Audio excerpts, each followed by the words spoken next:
Bonjour à tous, bonsoir à tous. Je suis Prosper Nkoyana, auditeur à Master 2 au département de Sociologie et Anthropologie à l'Université de Calabi. L'idée m'est venue de créer un compte YouTube, étant donné que je mène mes recherches sur les activités sportives, sur les organisations de sport, en tant qu'apprenti socio-anthropologue. S'exercer déjà à opiner et à mener quelques analyses, même si ce sont des analyses d'apprentis sur l'actualité sportive, sur la vie des organisations sportives, toutes choses qui m'aideraient dans ma formation en tant que chercheur sur ce champ d'études. Alors j'ai voulu créer cette page et avec votre aide, votre interaction et celle de Dieu, bien sûr, nous allons y arriver dans nos analyses du fait sportif. Alors, avant de venir sur le vif du sujet, il me paraît pertinent, chers amis, de comprendre avec vous ce que c'est que la sociologie. Alors, pour le faire, nous allons partir de trois auteurs classiques. Trois auteurs classiques qui ont donné les compréhensions de la sociologie. Le premier auteur que nous allons aborder est Auguste Comte. En fait, qu'est-ce que la sociologie selon Auguste Comte? Déjà, il faut savoir que étymologiquement, le mot sociologie vient de deux racines. Socius, et cette racine latine qui signifie société, ami, compagnon. Et logos, discours, science, étude. Alors, le mot sociologie a été créé par Auguste Comte en 1938 pour désigner la science qui étudie la société. Alors, dans son cours de philosophie positive, Aimé Comte va définir la sociologie comme alors la science qui a pour objet d'étude les phénomènes sociaux. Les phénomènes sociaux, en ce sens qu'elle étudie les phénomènes qui se produisent dans la société et qui sont le résultat de l'action collective.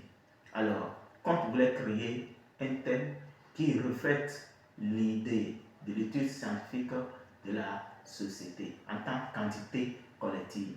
Alors, c'est fort de cela qu'il va définir la sociologie comme la science qui étudie la société humaine prise comme un tout. Société humaine prise comme un tout, comme un ensemble. Alors, pour lui, la sociologie, en fait, examine les relations et les interactions entre les individus et les groupes. Alors, en résumé, la sociologie pour Auguste Comte est l'étude des phénomènes sociaux. Alors, chers fidèles abonnés, lorsque nous avons fini de comprendre la sociologie selon Auguste Comte, alors nous allons revenir sur la compréhension que Émile Durkheim a de la sociologie. Émile Durkheim, ce sociologue français qui définit la sociologie comme l'étude des faits sociaux. Contrairement à Auguste Comte qui pense que la sociologie est l'étude des phénomènes sociaux, Émile Durkheim, lui, va se positionner en ce sens que pour lui, la sociologie est l'étude des faits sociaux. Alors, qu'est-ce que c'est fait social selon Émile Durkheim? Pour lui, le fait social est l'ensemble de manières de faire, d'agir, de penser qui sont extérieures à l'individu, mais en même temps douées d'un pouvoir de coercition en vertu duquel il s'impose à lui. Alors, la sociologie étudie donc des phénomènes collectifs extérieurs à l'individu qui exercent une certaine contrainte sur lui. Et ces phénomènes collectifs dont parle, ou plutôt ces faits sociaux, oui, phénomènes collectifs, faits sociaux, donc ces phénomènes collectifs dont parle Émile Durkheim et qui exercent une certaine contrainte sur l'individu, qui font objet justement d'études de la sociologie, ne sont rien d'autre que des normes, des règles, des valeurs, des langues, les rituels, les cérémonies, les codes sociaux. En résumé, lorsque Auguste Comte pense que la sociologie est l'étude des phénomènes sociaux, Émile Durkheim, pour lui, va se positionner en ce sens que la sociologie est l'étude des faits sociaux. Faits sociaux égale normes, règles, et codes, et conduite sociale. Alors, le dernier auteur qui va nous intéresser dans notre essai de compréhension de ce que c'est que la sociologie est évidemment Max Weber. Max Weber se positionne en ce sens que la sociologie étudie selon lui l'activité sociale. Émile Durkheim parle de fait social et Auguste Comte phénomène social. Mais Max Weber va dire que l'objet d'étude de la sociologie, justement, j'y arrive, est l'activité sociale.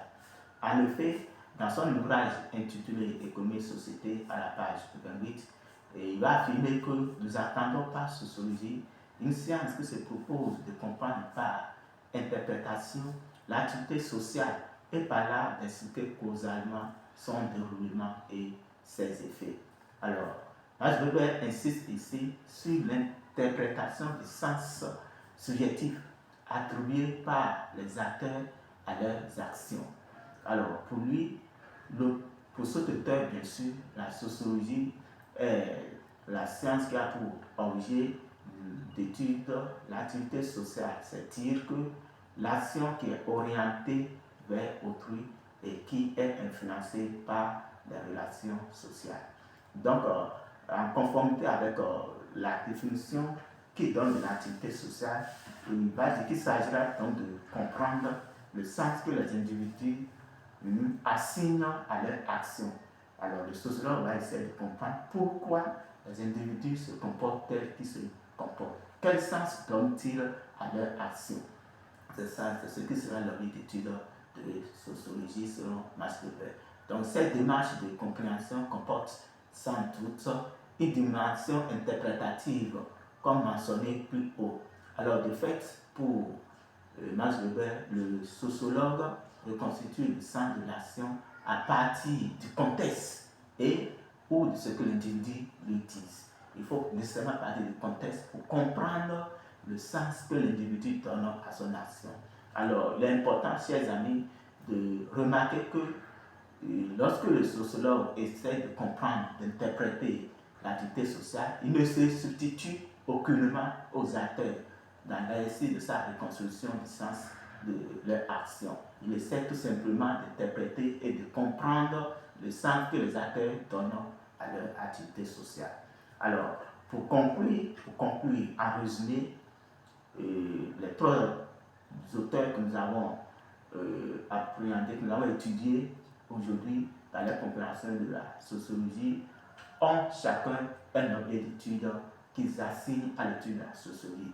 En résumé, Auguste Comte parle d'objet d'étude en termes de phénomène social. Émile Durkheim parle d'objet d'étude de sociologie en termes de fait social.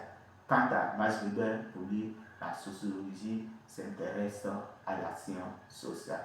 Alors, merci infiniment, chers amis, pour votre écoute. Dans les vidéos suivantes, dans les prochaines publications qui arrivent, nous allons aborder toujours la compréhension de la sociologie selon les auteurs contemporains. Nous allons quitter ces auteurs classiques et revenir maintenant aux auteurs contemporains, notamment aux auteurs issus de la sociologie périphérique, de la sociologie et des pays émergents de la sociologie du tiers-monde. Nous allons essayer de comprendre alors quelle est la compréhension de la sociologie.